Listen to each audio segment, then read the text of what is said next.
तैयार रहिए, स्टार्ट। महोदय, जन्म से ही बच्चा अनेक वस्तुओं का उपभोक्ता बन जाता है। दूध, दवाएं, साबुन, सुरमा, पाउडर, कपड़ा, बिस्तर, खिलौने इत्यादि कितनी ही चीज़ों की बच्चों को आवश्यकता पड़ती है। बहुत सी चीज़ों में होने वाली मिलावट या घटिया चीज़ें बच्चों के स्वास्थ्य को प्रभावित करती हैं। माँ के दूध के स्थान पर डिब्बे का दूध, मिलावटी दवाएं, नुकसानदेह साबुन, पाउडर, काजल इत्यादि बच्चों में नाना बीमारियों को उत्पन्न करते हैं। यहीं से बाल उपभोक्ताओं के रूप में बच्चों की शारीरिक क्षति प्रारंभ हो जाती है। बच्चे जो ही चलना सीखते हैं, उनके कदम टॉफ़ी, आइसक्रीम, इमली, चूर्ण इत्यादि खरीदने के लिए घर से बाहर निकलने लगते हैं।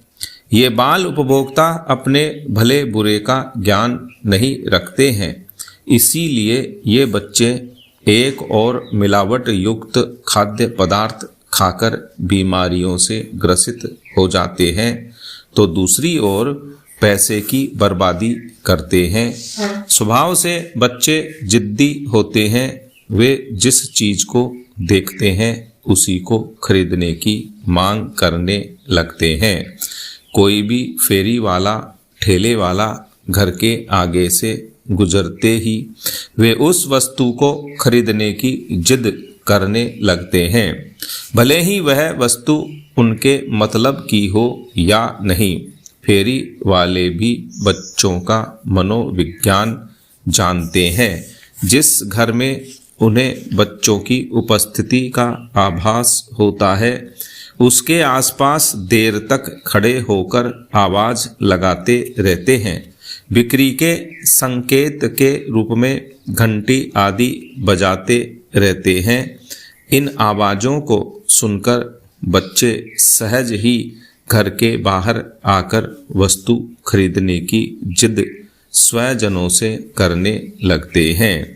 अनेक बार तो जब घर के लोग बच्चों की मांग को पूरा नहीं करते हैं, तो वे दूसरों से चीज़ दिलाने के लिए रिरियाने लगते हैं। यहीं से उनमें मांगने की आदत विकसित होती है और वे बेशर्म बन जाते हैं। पैरा, मेलों, ठेलों या हाट बाजारों में बच्चे प्रायः हर वस्तु खरीदने की इच्छा जाहिर करते हैं। कभी कभी तो वे फैल भी जाते हैं। ऐसे में मजबूर होकर अभिभावकों को शर्म के कारण वस्तु दिलानी पड़ती है। दुकानदार बच्चों की जिद का फायदा उठाकर मुंह मांगे दाम वसूल करते हैं।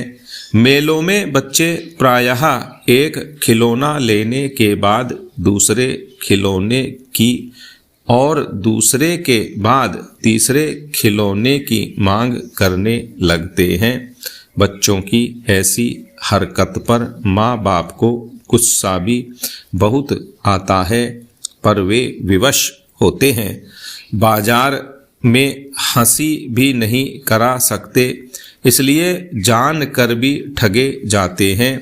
छोटे बच्चों को जैसे ही कागज और नोट में भेद करना आ जाता है, वे नोट देखते ही चीज़ खरीदने चल देते हैं। आइसक्रीम, बुढ़िया के बाल या चूरन इमली वाले की आवाज़ सुनते ही पैसे या नोट लेकर दरवाजे के बाहर आ जाते हैं। उन्हें न तो यह ज्ञान होता है कि यह 5-10 पैसे का सिक्का है और न ही वे जानते हैं कि नोट कितने का है। उन्हें तो हाथ का पैसा या नोट देकर चीज़ चाहिए। पैरा, महोदय, श्रीमती नीरा एरन ने बताया कि उनका बेटा बंटी फेरी वाले की आवाज़ सुनते ही रोने और मचलने लगता है। आखिर उसकी जिद पूरी की जाती है। एक दिन मैं सो रही थी, आंख खुली तो देखा कि बंटी आइसक्रीम खा है। मैंने पूछा, यह आइसक्रीम कहाँ से आई? तो कहने लगा, मैंने आपके तकिए के नीचे से नोट निकालकर आइसक्रीम खरीदी है। मेरा माथा ठनका। तकिए के नीचे देखा तो 100 का नोट गायब था। मैंने उससे पूछा, बाकी पैसे कहाँ हैं? तो कहने लगा, उसने एक नोट की एक आइसक्रीम दे दी। मैं मन मार कर रह गई। दूसरे दिन कई आइसक्रीम वालों से पूछा, पर नोट कहाँ मिलना था। इस प्रकार की खरीददारी के कारण कई बार तो बच्चों में चोरी की आदत ही पड़ जाती है। वे अपनी गुल्लक, मम्मी के पर्स और पापा की जेब से पैसे निकालने लगते हैं।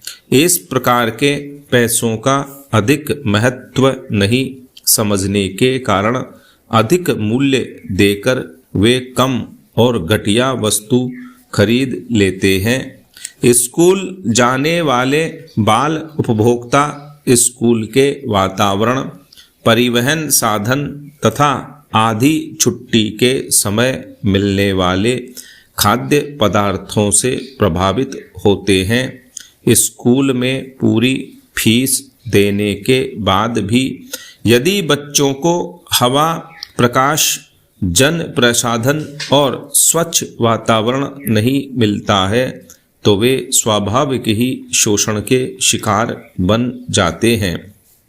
स्कूल बस या रिक्शे में बच्चों को भेड़ बकरियों की तरह यदि ठूंस कर भरा जाता है तो इसका भी बच्चों पर बुरा प्रभाव पड़ता है। स्कूल के बाहर खोमचों और ठेलों पर बिकने वाली चीजें प्रायः अस्वास्थ्यकर, हानिकारक होती हैं। बच्चे इन चीजों को बड़े स्वाद से खाते हैं। वे नहीं जानते कि मीठी इमली, चुस्की, आइसक्रीम, मिठाई, चाट, पकौड़ी, चूरन इत्यादि में कृत्रिम हानिकारक रंगों तथा अखाद्य पदार्थों की मिलावट की गई है। इन्हीं से बच्चे को खाद्य विषाक्तता होती है। पहला, इन सब कठिनाइयों से बचने के लिए बच्चों को प्रारंभ से ही जागरूक उपभोक्ता बनाने का प्रशिक्षण दिया जाना चाहिए। आज के आर्थिक उपभोक्तावादी संस्कृति के युग में बच्चों को खरीददारी से वंचित नहीं रखा जा सकता। इसलिए बच्चों को पैसे का महत्व समझाते हुए सही खरीददारी का व्यावहारिक ज्ञान कराना चाहिए। मेलों और बाजारों में बच्चों को ले जाते समय उनको पहले ही समझाकर ले जाना चाहिए। उनके मांगने से पहले ही उनके मतलब की कोई चीज उन्हें दिला देनी चाहिए। इससे उन्हें कुछ संतोष मिल सकता है। विज्ञापन विक्रय कला के भ्रम जाल में न फंसने की भी हिदायत उन्हें समय समय पर देते रहना चाहिए। विश्वास की जगह से वस्तु खरीदने और फेरी वालों की ठगी से बचने की बात बच्चों के मन में बैठा देनी चाहिए।